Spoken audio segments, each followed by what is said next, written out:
Let's dive into this, shall we? One thing I want to call out here really quickly, just because you can go 4 hours with the show, doesn't mean you need to go 4 hours with the show. You probably could have cut like 30 minutes off of this fucking show if you stop running ads and delaying shit after every fucking match. I'm just saying. Anyways.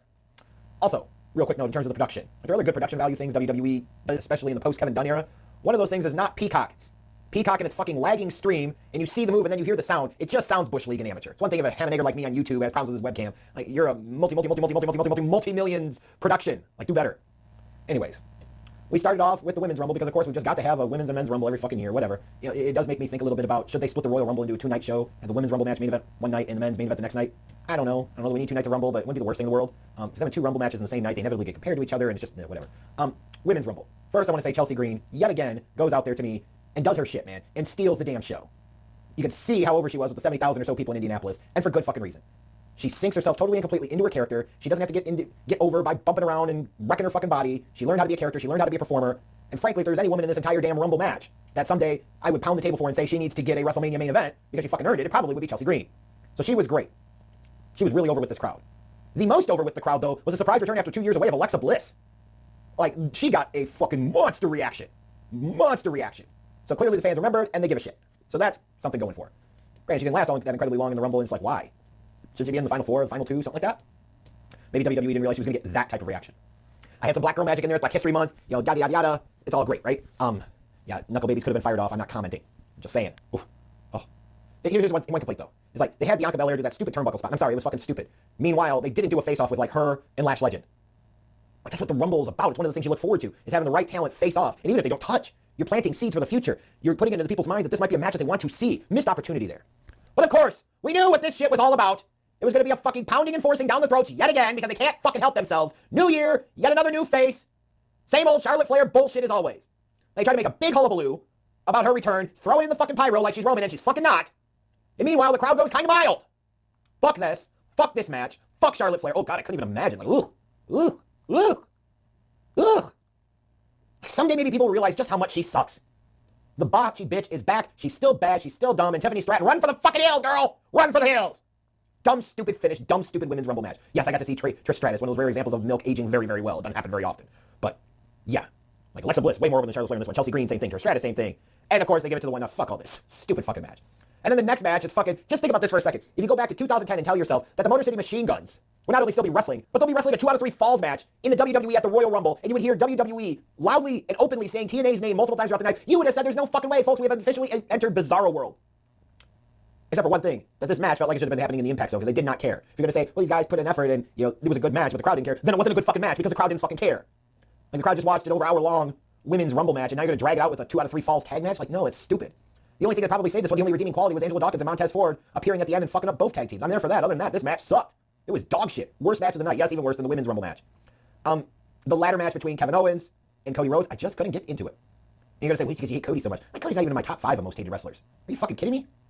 I just like him strongly, but not at that level. You've seen when I hate a wrestler. You heard me rant about one that I hate infinitely more than Cody Luther Rhodes. Of course, with it being Black History Month, Cody Luther Rhodes wasn't losing this fucking match. You should have known that. And I think that was part of the problem here. Like, absolutely no chance that he was going to lose. There was none. They bring out Sami Zayn, but then Sami Zayn doesn't really get involved. Like, I'm sorry, yeah, they were doing lots of crazy shit on the ladders and boohoo and all the fucking that, but the longer they wait to push Cody heel, the dumber it gets. I'm sorry. Actually, it was kind of heelish at the end after he wins, and Kevin Owens is sitting there like he's Peter Griffin just falling down the steps with his body contorted like 8 different directions with his head in the middle of that fucking ladder, and Cody standing over him holding the titles. You're like, yeah, that's kind of jerkish shit right there. Give me more of that. But yeah, like, I'm not even gonna say it was a bad match. I just didn't care, right? I just didn't care, and I have to venture a guess that I'm not the only one, because some are probably over Cody's title reign. Some just didn't feel like there was any shot that Kevin Owens was going to win this. Some are probably, frankly, tired of seeing Kevin Owens in this kind of same spot and said, yeah, it's really time to see him do something different. And if you're just inevitably building towards him and Sami Zayn in a match at WrestleMania, like, how many times do these guys always have to do shit together? It just gets kind of stupid at this point. So I was hoping at this point that the men's Royal Rumble match was going to save the show. And I don't know. What stood out early on? Penta and Rey facing off at the beginning, sure, whatever. I think Penta's stupid, but, you know, whatever. Gotta find your next Rey, I guess. But I think he's certainly being presented differently in WWE, and that's a positive. And he's actually selling some shit for a change in WWE. That's certainly a fucking positive. But, you know, some of the big standout things here, I Show Speed, coming in at number 8 after Tozawa is taken out. And he comes in, and Braun Breaker fucking spears him to Kingdom fucking Come, throws him over the top. Otis catches him, and then Otis fucking Samoan slams him into the damn announce table. I Show Speed fucked around and found out. But shit, guess who was more over than Charlotte Flair in Indianapolis? I Show Speed. Go back and listen to compare the pops. It ain't even fucking close. Are you kidding me? Braun Breaker just stood out like you're looking at future WrestleMania main eventer. Jacob Fatu stood out, future WrestleMania main eventer. And I was begging and pleading and dying for them to do a face-off between these two guys, and they did it. When they touched the shot of Jacob Fatu looking towards the hard camera side, and Braun Breaker is creeping behind him, and Fatu turns around and they kind of do the old Wild West circle, but they end up not touching. Like, that was brilliant. That was perfect. It's the type of shit you should have done with the last Legend of Bianca Belair in the women's match. You didn't fucking do that because none of the shit mattered because you only wanted to get the one thing you fucking cared about, which was the most overpushed and overforced fucking talent of my adult life. And yeah, that includes up to and including John Cena, because at least John Cena could cut a fucking promo. Charlotte can't do any of that shit. She fucking sucks. I show speed. Internet guy. Infinitely more over than that botchy plastic surgery face bitch. Number, was he 15 when he came out? Joe Hendry got a massive pop. Massive pop. I'm like, this dude looks like fucking Jake Gyllenhaal, but jacked up to the gills. I was not familiar with Joe Hendry's game. I'm like, okay, maybe there's at least one talent on TNA. I could say, like, I might want to actually watch and see what he's like. Because the small snippets I got here, for the crowd to be that into him, there's got to be something. There's got to be something. It was funny when Roman was the one that eliminated him. But Joe Hendry, for a TNA guy to get that type of pop, like Jordan Grace in the women's match, she got a decent pop too. I'd argue bigger than Charlotte Flair's. Joe Hendry got one of the biggest pops of the night. It was crazy.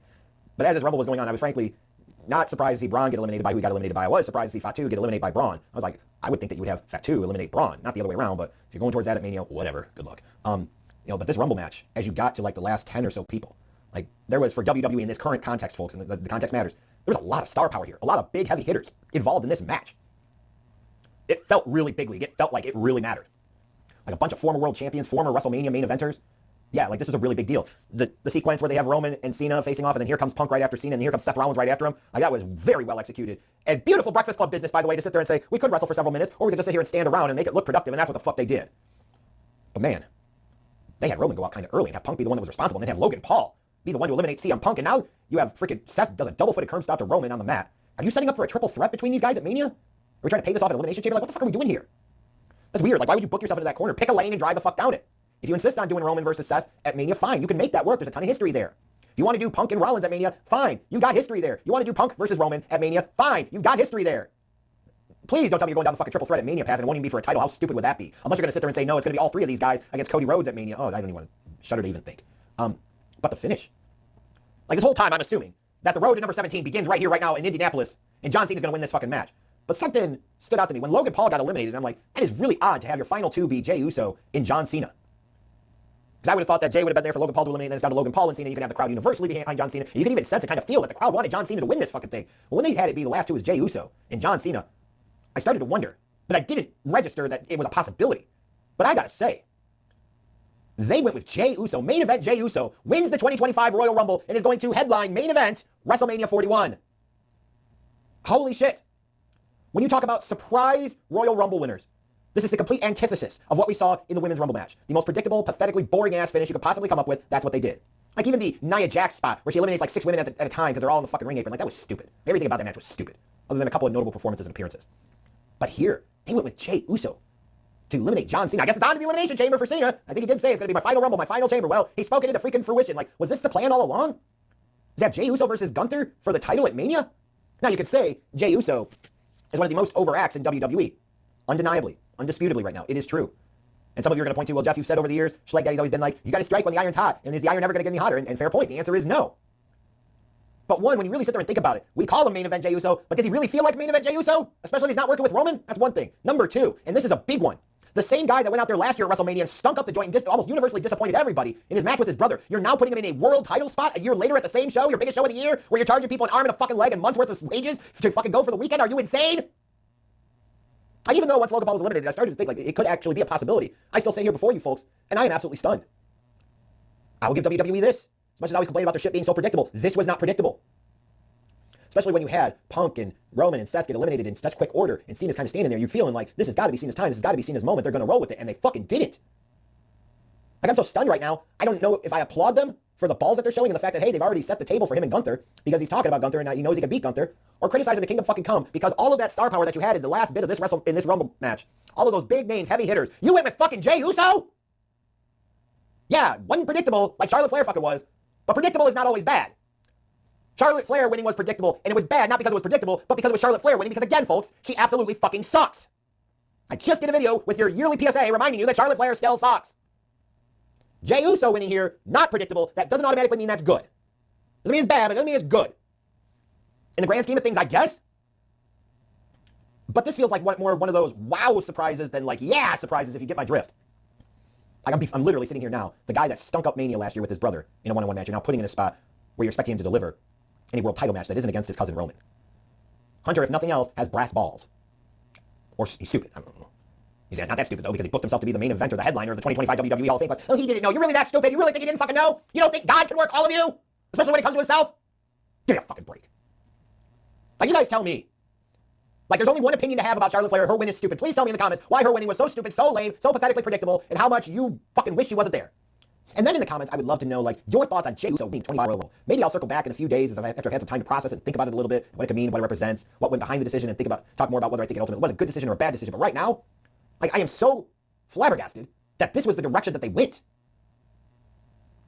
Like, literally. I fully thought and believed that John Cena, in his last year, the last time he was going to pull Breakfast Club business, and he was going to make sure he went fucking over here, and it didn't happen. And then of all the people, it was main event Jey Uso. Wow. I don't even know what to say right now. I'm stunned. I like it. Yep. It's mine. The prices blow my mind. I feel so rich.